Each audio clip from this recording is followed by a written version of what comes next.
Hello everyone, welcome to my YouTube channel universe of maths.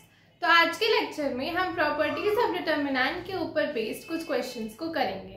तो चलिए start करते हैं। यहाँ पर हमारे पास दो क्वेश्चंस हैं। Without expanding using properties of determinant हमें शो करना है कि इन दोनों ही डिटर्मिनेंट की वैल्यू क्या है, 0।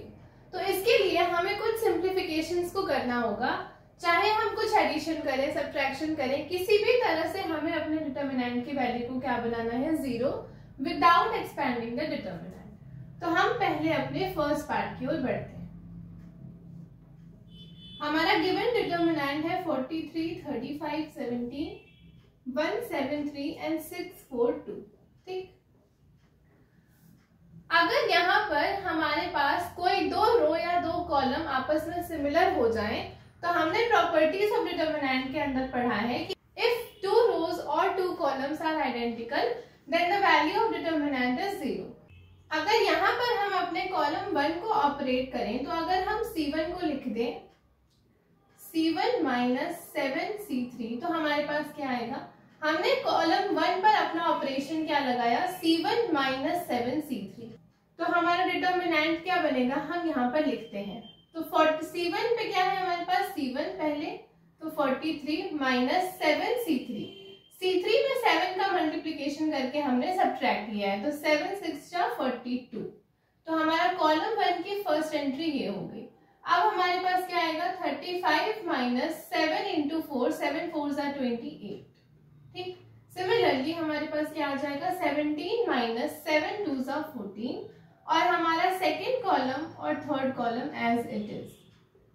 ठीक, तो ये हमारे पास रिजॉल्व होकर क्या आएगा, ये मिलेगा हमें 1, ये हमारे पास 1, ये 6, 35 माइनस 28 हमें कितना मिला, 7, ये हमारे पास 7 ही है, और ये 4, 17 माइनस 14 हमें कितना मिल गया, 3, 3 एंड 2।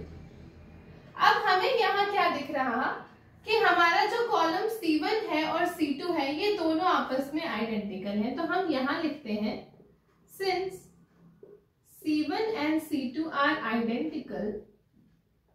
हमने अपने दो कॉलम्स को एक जैसा बना लिया ये ऑपरेशन परफॉर्म करके। तो C1 and C2 are identical, therefore हमारे जो डिटर्मिनेंट की वैल्यू है वो क्या निकल कर आ गई, 0। और हमें यही शो करना था कि इस डिटर्मिनेंट की वैल्यू क्या है, 0। Hence proof। क्वेश्चन सॉल्विंग में हमें अपनी टेक्निक्स लगानी होंगी। चाहे हम कुछ ऐड करें, सब्ट्रैक्ट करें, अपने हिसाब से हमें क्वेश्चंस की अप्रोच करना पड़ेगा, और ये हमारा प्रैक्टिस के थ्रू इम्प्रूव होगा। हम जितने क्वेश्चंस को प्रैक्टिस करेंगे हमारे बेसिक्स उतने ही ज्यादा स्ट्रॉन्ग होंगे। तो अब हम बढ़ते हैं अपने सेकेंड पार्ट पे। हम इस पार्ट को रब करते हैं।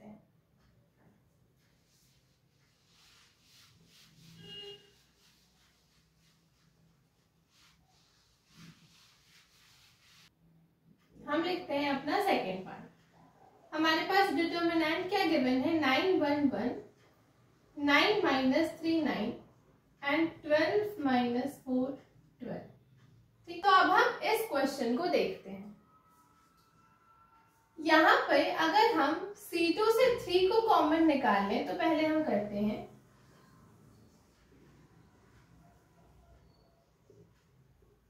Taking out 3 common from C2।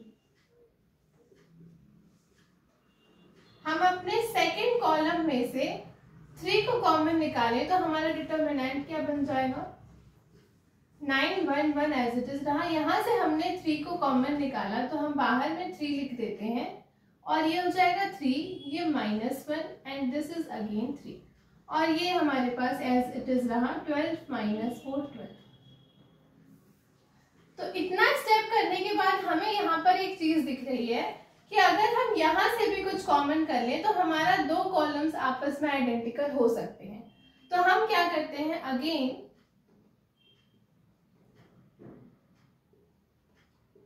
Take out 4 common from C3। अगर हम अपने थर्ड कॉलम में से 4 को कॉमन कर लें, तो हमारा सेकेंड कॉलम और थर्ड कॉलम आपस में क्या हो जाएंगे, आइडेंटिकल, जिससे हमारे डिटर्मिनेंट की वैल्यू 0 आ जाएगी। तो जब हमने 4 को कॉमन निकाला C3 में से, तो यहाँ हमारे पास हो जाएगा 3 into 4 और डिटर्मिनेंट 9 1 1 एज इट इज रहा, 3 minus 1 3 हमारे पास एज इट इज रहा, और यहाँ से हमने 4 को कॉमन निकाला है तो 4 3s are 12, ये -1 और ये हमारे पास 3। तो अब यहाँ पर हमें क्या दिख रहा है कि हमारा C2 एंड C3 आपस में क्या है, आइडेंटिकल। तो हम यहाँ लिखते हैं since C2 and C3 are identical,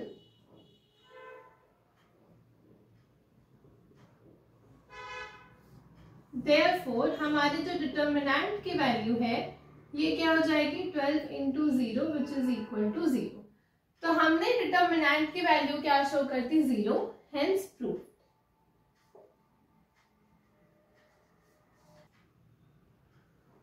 तो ये हमारा क्वेश्चन था, क्वेश्चन नंबर 2। अब हम बढ़ते हैं कुछ और क्वेश्चंस की तरफ। अब यहाँ पर हमारे पास और क्वेश्चंस हैं, हम इसे भी देखते हैं। हमारा थर्ड डिटर्मिनेंट क्या गिवन है हमें, 1/a 1/b 1/c ABC and this is BC CA and AB। हमें शो करना है कि इसकी वैल्यू क्या है, 0। तो ऐसे क्वेश्चंस में हमें सबसे सिंपल अप्रोच जो होता है, हमें यहाँ क्या दिख रहा है, BC, यहाँ CA एंड यहाँ AB। अगर हम यहाँ पर A का मल्टीप्लिकेशन कर दें, सेकेंड रो में B का मल्टीप्लिकेशन कर दें और थर्ड रो में हम C का मल्टीप्लिकेशन कर दें, तो हमारे पास क्या हो जाएगा, ये हमारे पास ABC ABC ABC बन जाएगा। तो कुछ तो सिंप्लीफिकेशन हमारी होगी। तो हम इस अप्रोच को करते हैं। हम क्या लिखेंगे, R1 को लिखेंगे AR1, R2 को लिखेंगे BR2 एंड R3 को लिखेंगे BR3। तो हमारे पास डिटर्मिनेंट की वैल्यू क्या आ जाएगी, हमने क्या लिखा, R1 को लिखा AR1, मतलब हम R1 में A का मल्टीप्लिकेशन करके लिखेंगे। तो ये हो जाएगा हमारे पास A square and this will B A/C।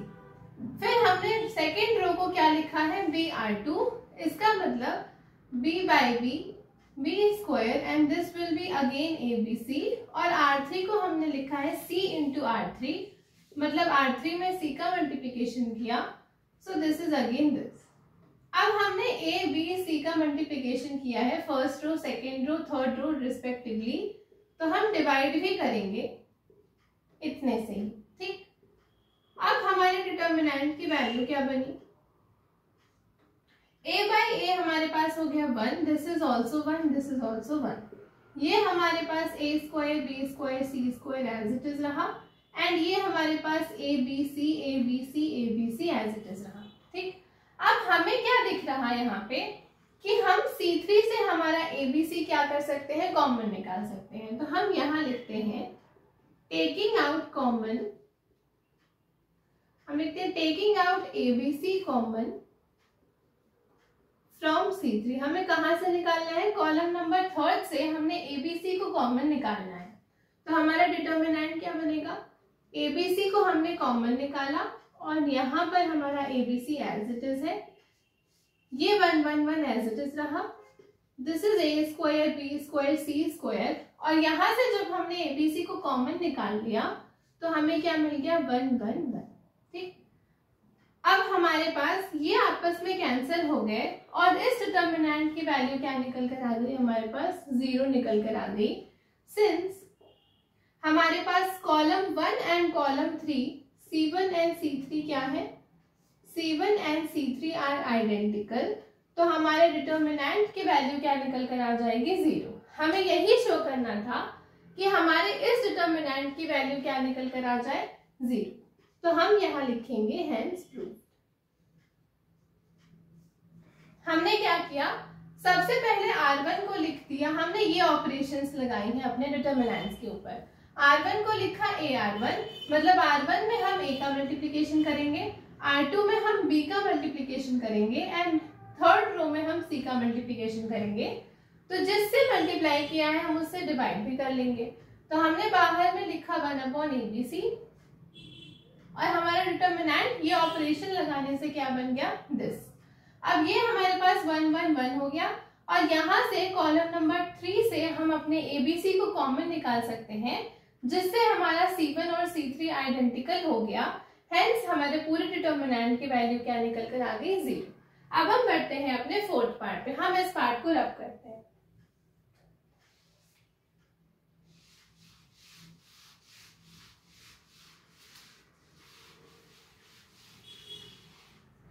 अब हम लिखते हैं अपना फोर्थ पार्ट। हमें डिटर्मिनेंट क्या गिवन है, B square C square, C square A square, A square B square. यहाँ हमारे पास B C, C A and A B. यहाँ हमारे पास b plus C, C plus A and A plus B. ठीक, हमें इसकी वैल्यू क्या शो करनी है, 0 शो करनी है। तो हमें यहाँ भी कुछ सिमिलर चीजें दिख रही हैं। यहाँ हमारे पास BC है, ए हमारे पास यहाँ पर मिसिंग है, यहाँ हमारे पास B मिसिंग है एंड यहाँ हमारे पास C मिसिंग है। तो अगर हम इस क्वेश्चन में भी सेम अप्रोच लगाएं, R1 को लिखें A R1, R2 को लिखें B R2 एंड R3 को लिखें C R3, तो कुछ तो रिजॉल्व होकर के हमें हमारा डिटर्मिनेंट मिलेगा। ठीक, तो हम अपने डिटर्मिनेंट को लिखते हैं। अब जिससे मल्टीप्लाई किया है हम उससे डिवाइड भी करेंगे, तो ये ABC बाहर आ गया। अब हमने A R1 लिखा, तो ये हो गया A B square C square, ये हमारे पास हो गया A B C, और ये हमारे पास क्या हो गया A into B plus C into A। ठीक, अब यहाँ पर हमने B से मल्टीप्लाई किया है, तो B C square A square, ये हमारे पास A B C, और ये हो जाएगा B C plus A B। यहाँ पर हमने C से किया है, तो C A square B square, ये हमारे पास A B C, और ये हमारे पास A C plus B C। ठीक, हमें क्या दिख रहा कि हम कॉलम नंबर 2 से A B C को कॉमन, तो हम यहाँ लिखते हैं taking out A B C common from C2। ठीक, तो C2 से अगर हम ABC कॉमन निकाल लें तो हमारा डिटर्मिनेंट क्या बन जाएगा, ABC upon ABC which is cancel. ये हमारे पास AB square C square, this is BC square A square and this is 1 1 1, और यहाँ पर हमारे पास AB प्लस CA, यहाँ पर BC प्लस AB एंड यहाँ पर AC प्लस BC। ठीक, अब हमें क्या दिखा, हमें यहाँ पर भी ABC एंड ABC कॉमन निकल सकता है। तो हम फिर से करते हैं taking out common ABC common from column number 1। तो ये हमारे पास क्या मिलेगा, ABC हमने कॉलम नंबर 1 से कॉमन निकाला, तो हमारे पास क्या बचेगा, यहाँ पर बचेगा सिर्फ और सिर्फ BC, यहाँ पर ABC कॉमन निकल गया तो बचा CA, और यहाँ बचा AB। ठीक, ये 1 1 1 एज इट इज रहा, और ये AB plus CA, this is BC plus AB and this is AC plus BC। अब हम क्या कर सकते हैं, अब हम अपने थर्ड कॉलम पर कुछ ऑपरेशंस को लगा सकते हैं, सच एज हम C3 को क्या लिख सकते हैं, C3 प्लस C1। C3 को हम क्या लिख सकते हैं, C3 प्लस C1। तो हमारा डिटर्मिनेंट क्या बनेगा, ये ABC हमारा एज इट इज रहा, ये कॉलम नंबर 1 हमारे पास एज इट इज रहा, column number 2 as it is रहा, और हमने C3 को क्या लिखा है, C3 प्लस C1, मतलब इसमें हमने इसकी वैल्यू को ऐड कर दिया है। तो ये हमारे पास क्या मिलेगा, AB plus CA plus BC, ये हमें क्या मिलेगा, BC plus AB plus CA, and last में हमें क्या मिलेगा, AC plus BC plus AB। ऐसा करने से हमें क्या दिखा कि हमारा जो थर्ड कॉलम है उसमें AB BC CA, AB BC CA and AB BC CA तीनों में आ रहा है। तो हम थर्ड कॉलम में से अपनी इस वैल्यू को क्या कर सकते हैं, कॉमन कर सकते हैं। तो हम यहाँ लिखते हैं taking out AB plus BC plus CA common from C3। तो C3 से जब हमने इसको कॉमन किया तो हमारे पास क्या बचेगा, हम इस पार्ट को रब करते हैं। ठीक, so this will be equal to, ये ABC हमारे पास था और हमने क्या कॉमन निकाला है, AB plus BC plus CA। ठीक, तो हमारे डिटर्मिनेंट क्या बचा, BC CA AB as it is रहा, ये 1 1 1 एज इट इज रहा, और यहां से हमने ये पूरी क्वांटिटी को कॉमन निकाल लिया, तो ये भी बन गया 1 1 1। तो हमारे पास इस पूरे डिटर्मिनेंट की वैल्यू क्या निकल कर आ गई, 0, सिंस हमारे पास column number 2 C2 and C3 क्या है, आइडेंटिकल।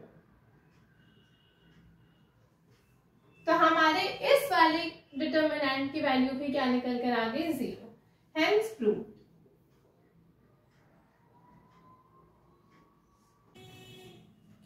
तो ये थे हमारे कुछ questions based on properties of determinants. कल की क्लास में हम कुछ और क्वेश्चंस को कवर करेंगे। आज की क्लास के लिए इतना ही। अगर आपको वीडियो पसंद आई हो तो please do like, share and subscribe.